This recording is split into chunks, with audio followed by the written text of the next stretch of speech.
Really? Apropos for what we're about to do. I actually wear my hairpiece. He doesn't shake his head because he's afraid it'll fall off. Right on. Celebrity hairstylist Tabatha Coffey is also known for telling it like it is and for her business savvy. Well, now she's showing you and me how to take charge at home and at work in her new book, Own It. And we are so glad she is back on the couch today. Love the book because there's a lot of back and forth in the book. You took questions from people and helped them to take charge. So we know you from taking charge, and we know you from helping businesses out. Was this always in your makeup? Were you always good at taking charge and helping people? No, I think you learn, and I think the more experience you have in life and in business and in the craft that you do and the profession that you choose, it definitely helps you kind of come into your own and learn from your mistakes and be able to kind of share that with everyone, which is really what I've done. Well, in the book, you do share that you had a great role model growing up, and that was your mom, and I love the little tidbits that you include in there. So was she an entrepreneur herself? Tell everybody kind of her background. Yeah, my mother was a businesswoman, and she was incredibly strong. She brought me up pretty much as a single parent. My father left when I was around 10.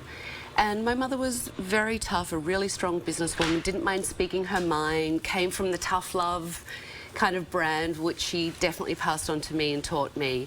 But it was a great way as a young girl to be able to learn that it's okay to stand up for yourself, and it's okay to make decisions that people typically didn't think that you should make as a woman, and maybe you should have been a little quieter, is to really stand on your own 2 feet and take care of things. May I just say, I have to share something with you, because something that my mom always told me, and I said, Mom, you've been fantastic, you've been an awesome mom, but the worst advice she ever gave me was always be nice.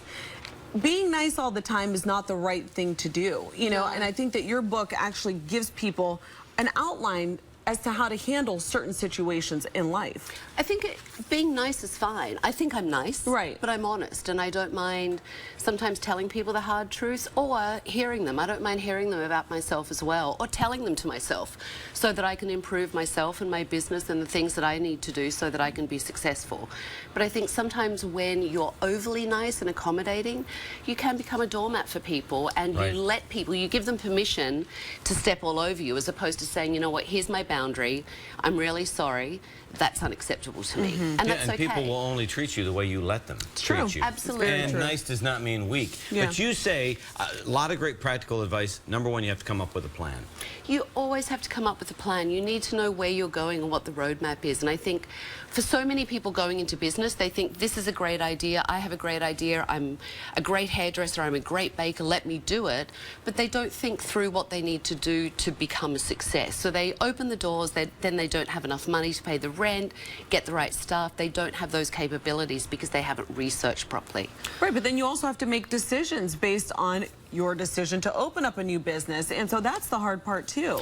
That's the other thing that people really fall short on. People get so paralyzed with fear about changing things or actually having to make that decision, because what if it's the wrong one? What if I pick the wrong thing? You have to make a decision. You know what? If it's the wrong one and it's a mistake, you'll survive. It's okay. We all learn from our mistakes. We all make them, especially going into business. The most important thing is to make a decision and be decisive, especially for your staff, and then move forward. If it's the wrong decision, that's okay. Learn from that, learn from the mistake, don't do it again, and move forward. Stop dwelling on it. So it's a balance between being proactive but also reacting to the situation as it unfolds. Absolutely. You know what? When you're a business owner, and I think just in life, you never know what's coming. You never know what it's going to throw at you. And you need to be flexible. You need to be okay with moving with what's happening in your business or what's happening in life, and not being so rigid. And people become paralyzed with fear. They really do. They become so scared of change that they stand still and they won't do anything. And then you're not moving forward. You're just stagnant. Right, but have you ever been scared? I mean, I feel like you're just such a strong, stoic woman. Have there ever been any big mistakes in your life? Oh, sure. Look, we all make mistakes. We're human.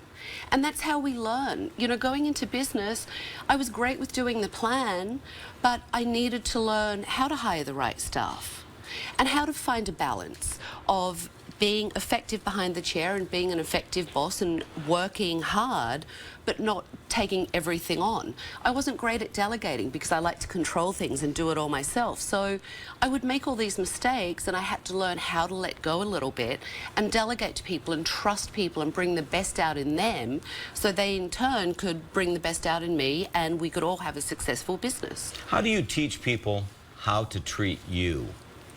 You have to, first of all, know how you want to be treated and set boundaries. I have no problem if you tell me what I'm doing wrong and then show me a way to be better. But don't berate me and tell me I'm silly or you're doing this incorrectly and then walk away from me. You need to show me how I need to do it properly. Speak to me in a civil manner. Right, tone has a lot to do with it too. And, you know, with clients as well, you need to set your boundaries, and I talk about this in the book, that, you know, being in a service industry, sometimes there were clients that would step over a line, and it's all about the customer and putting them first. But there are things, if you're berating me or being rude to myself or my staff, that's unacceptable to me, and I need to step in and stop that and say, you know what, that's not okay for me. Well, one of the first things that you address in the book is the way that you've been interpreted on television. You say that you totally transformed the B word. You know, you have a different way of putting it. So let people know how you think of the B word now. Well, I came up with an acronym because I hated being called that word, because I didn't feel that's who I am or who I was representing. So for me, it stands for brave, intelligent, tenacious, creative, and honest. Love that. Wow. Yes. Okay, so that's totally changing our idea. The book is great. Very Thank readable you so too. much. Yes, and thank you, Tabatha Coffey, the author of Own It. It's on sale now, so go get your copy. Great, great advice too for kids who are entering the workforce. I think that would be a really great read for them too. Big kids like me too. Yes, yeah.